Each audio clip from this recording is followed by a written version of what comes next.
So first we're going to look at, here's our data, right? It was in our lists, the male height and male weight stuff, right? I want to look at the summary statistics. So how do I get that list up? Remember, we go stat calc. Summary statistics are going to be one of our stats, right? Hit enter. And then if I want to pull not from list 1 through 6, because we gave it a name, right? We have to go second stat, and above stat it says list, right? So we have to go to second list there. And then you will see that in your lists now. Now that you created a named list, this is where you're going to pull this data from. So you can do for male height, and then you don't have a frequency list, okay? Your frequency list would be like, I have 6 males that are 67 inches, right? That you just have the straight data with their heights or their weights. So your data has a mean of 70.96. How do we look at this and determine if we think it's normally distributed? We have 5 values between the min and the median and 3 between the median and the max. Might be slightly skewed, yeah. Calculator charger is Morgan. Did you have the calculator charger? Another thing we might want to look at is a histogram. Remember, our graphs are in stat plots. Turn my histogram on. And then again, go to my list. Male height. Zoom 9. That looks pretty unimodal and symmetric. It's not perfect. And we don't expect it to be perfect because we don't have everybody's height and weight. We only have the 25 males that we took a sample of. So it's okay if it's not perfectly symmetrical. There's definitely a peak here. The window is a little awkward because why would you count by 1.33? Okay, if I go in and change window, if I change the window, okay, because it doesn't make sense, all of my measurements are whole numbers. Why would we have a scale for our x-axis and like divide it up by 1.33, right? So remember, we have to then hit graph. If we hit zoom 9 again, we'll get the same thing we had before. Now it looks a little bit more skewed, doesn't it? Okay, the data here is slightly skewed. Do we know that weights and heights of adults are normally distributed? Yes. Okay, but you know, we want to review going over how to get all the graphs. Jalen? You hit which part? Like, if you want the calculator divided up when you hit zoom and then 9 for zoom stat. Once I change the window, I have to hit the graph button.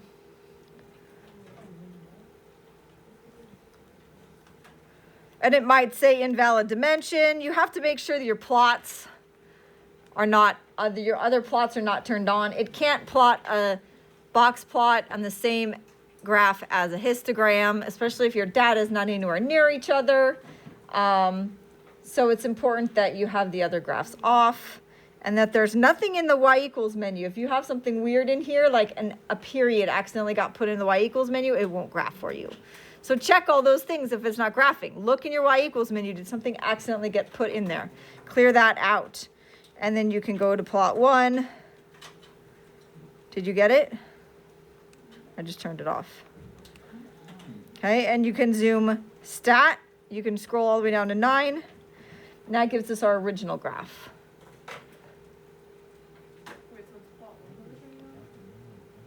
What? I'm doing plot 1, yeah. What is it telling you when you try to graph it? That means something's wrong with your plots, or you have more than one of them turned on and it can't graph them all together.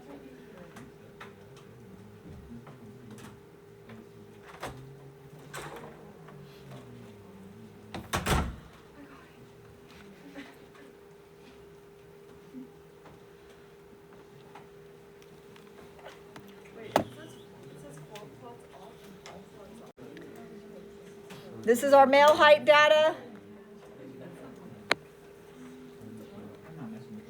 Let's look at the female height data. Or male weight. Let's go there. Male weight. I'm going to turn plot 1 off. I'm going to turn plot 2 on and zoom 9. And I made it do a box plot. So let me go back and tell it to do a histogram. This one looks pretty symmetric as well. This look generally like we want it to, so that we can say, yeah, we could use a normal model.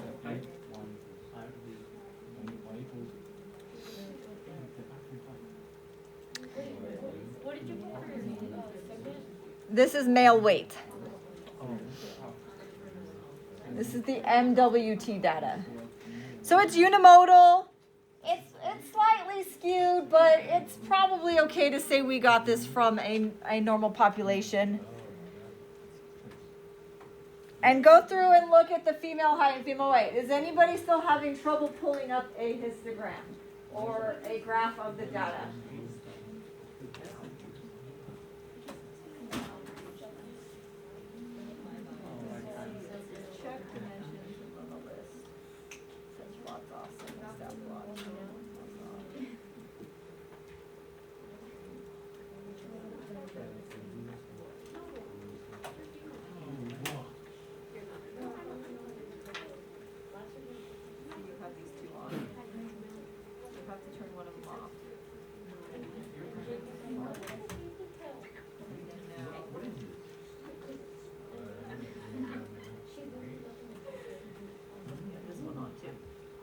So it's trying to graph them all at the same time. It's like, I can't do that.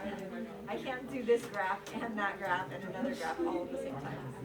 But now that you've turned everything else off, right? Anybody else struggling with getting the graph up? Okay. Most of the time it's because you have more than one of the plots on.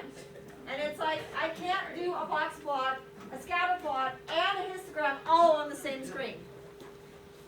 Okay, it just can't. They're good. They're not that good. Okay. All right. Now, let's look at scatter plots. This chapter is about scatter plots. Okay, so how do we make a scatter plot for this data? We are going to go into stat plot. I'm just going to use plot 2 because mine is on. And the first graph is a scatter plot. The last one is a normal probability plot, and we'll use those later. Okay, so the first one is our scatter plot, and it's going to say, tell me what your X list is and tell me what your Y list is. So I'm going to go into my lists, and I want to do height against the weight. Male height, male weight. What if it's switched? Does it matter? Yes. Does your weight determine how tall you are? Or does how tall you are have something to do with your weight? Right?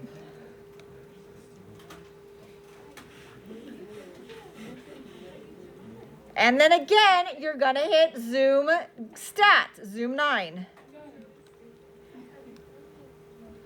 There's our scatter plot.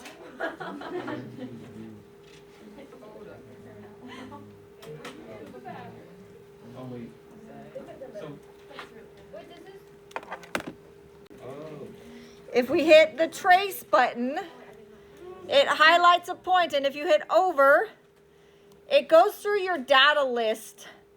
That's why it looks like it's skipping around, because it goes through the lists on your data, but it'll tell you what the point is. So if you think a point is an outlier, you can scroll around till you get to it and say, this 66 and 106 might be an outlier. And that's how you can identify them in your calculator, what points you think might be an outlier. If I want correlation, I want to know the correlation of this scatter plot. Here's the question, how do I find it? Get it to focus on my calculator. Here we go. All right, where do I get my correlation? You're going to go back into stat. Stat, calc, and we go all the way down to 8. We use linreg a plus bx because in statistics, we talk about the graph as in terms of it starts at this value and then increases by this much. In a algebra class, we think of it as 2x plus 1, right? The slope is 2, the y-intercept is 1. But in stats, we really want to know that it's starting at 1 and it's increasing at a rate of 2 over 1. And so we talk about that and we use the a plus bx command. So always use that one. And then I have male height here. And then I can get my list. Male weight. I don't need a frequency list. Now, right here is where you can store the equation so it graphs it for you. Okay, so you're going to go and hit the vars button. And then you're going to go over to yvars. You're going to hit enter on function. And then select y1. Or you can select y2 or 3, whatever. I'm sorry, I don't know what the glare is doing right now. There. So you go to under store reg EQ. I don't know why it won't focus.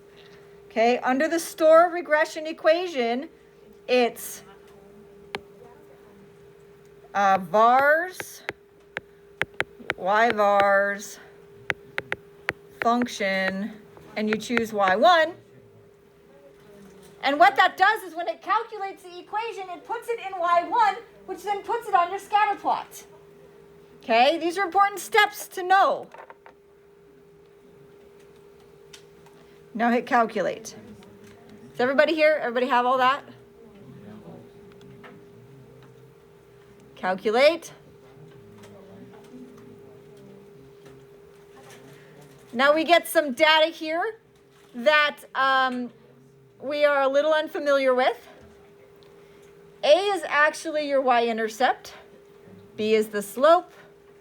R squared is called the coefficient of determination. And then R is your correlation. Okay? So the correlation here is 0.75, which is it's a moderately strong correlation. Now go back and hit graph and see what happened since we put our y1 in there.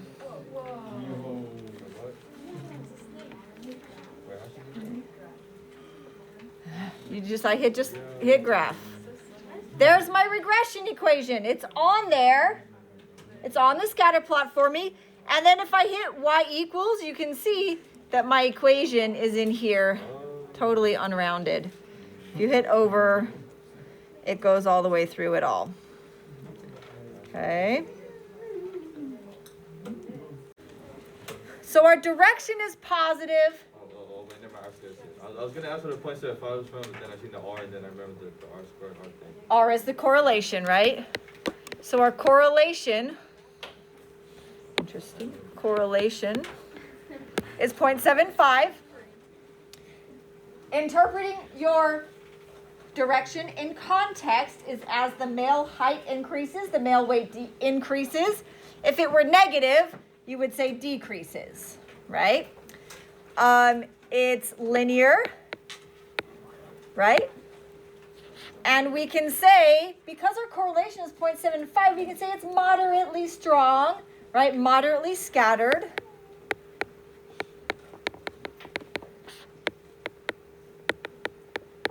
Okay, and we're back to outliers being subjective. So a possible outlier down here, but maybe. He still kind of follows the rest of them, you know. He's following the trend of the points, even though he's short, you know. He doesn't weigh a lot, so he's not like way over here. I would be more concerned about a point way over here or way up here, right, as outliers, than I am that point. So you could say possible outliers or no outliers.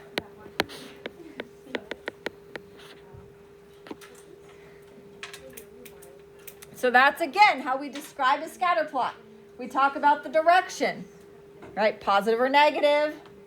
make that sentence in context. Okay, the AP test looks for that every time you're describing a scatter plot.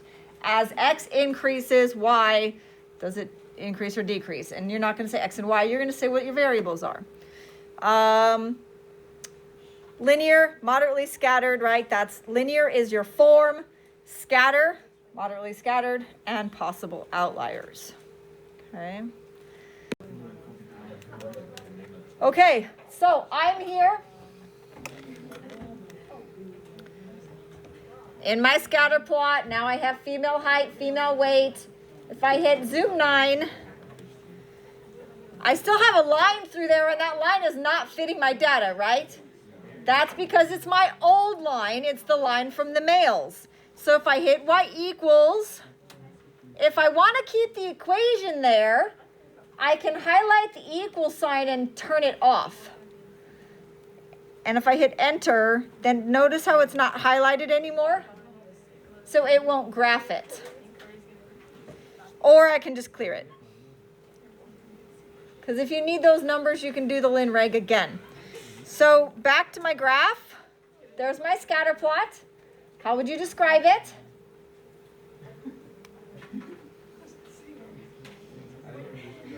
How do we describe this? Is it positive or negative? Positive. As female height increases, female weight increases. That's what positive means. It's linear. It's moderately scattered. And a possible outliers, yes. This point up here might have a big effect on the correlation. Okay? Because it's kind of like, if you ignore this point, your line's probably here. This point might bring the slope up and make it higher. So, go to Stat, Calc, 8. And now we're going to change that to female height and female weight for the X and Y.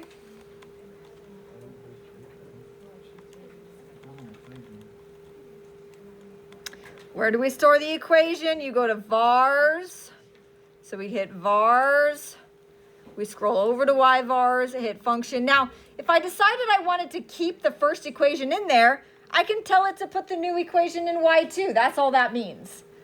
Okay, so if I already had something in y1 and I was working through, comparing some things, I might want to keep that equation there and instead tell it to put this one in y2. It doesn't matter, but if you put it into y1, it's going to overwrite whatever's in there. Okay, I emptied mine out, so I'll just do y1 and calculate. So I have a y-intercept of negative 132.24, a slope of 3.9, coefficient of determination, we'll talk about that, but really we just call it an r squared. And then the correlation is 0.69. Okay. Now, Kylie had a question for me. It was, how do we know what's moderately strong and weak and all that? So we're going to go through like a little scale that we're going to give it.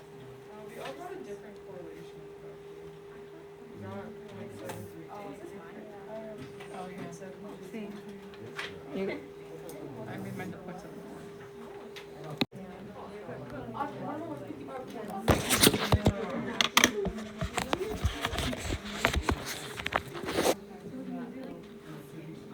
Okay, so what happened, my calculations were slightly off. I had this data point in here as a 72, and so that changed all of my data. I typed in accidentally 72 instead of 75. So that changed everything. Now I have to regraph it. It'll probably look closer to mine, and my equation's wrong too. So I have to go back and go stat calc 8.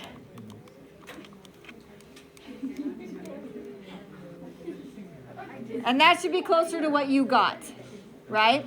So one little typing error can change everything. It changed my slope, it changed my y-intercept, it changed my correlation. So my correlation is 0.738. Again, we're dealing with 3 numbers behind the decimal point.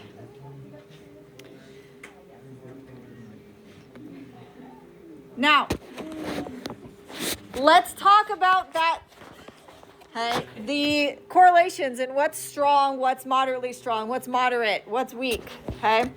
I generally say, and it's kind of a fluid scale here, and positives and negatives make no difference, right?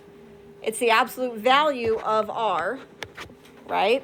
Because the positive just means it's going up and the negative means it's going down. So if I have a correlation between about 0.8 to 1, 1 is perfect, it's a perfect line, we say this is strong.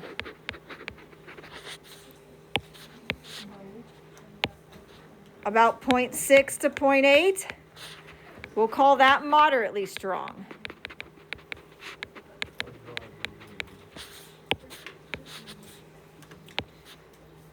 .4 to 0.6 we'll call moderate.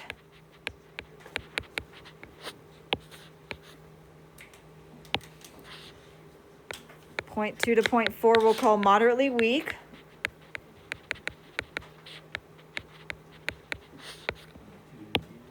And from 0 to 2 we'll call weak to 0.2. Okay. So, and it's like I said, it's not a hard and fast rule, but I've noticed over the years that you guys need something to kind of go off of. Right, so this is kind of about what we say. Okay, so that's our little scale for how to describe the correlation. Moderately strong if it's between 0.6 and 0.8. Remember, the negative sign is just telling you direction. Yes.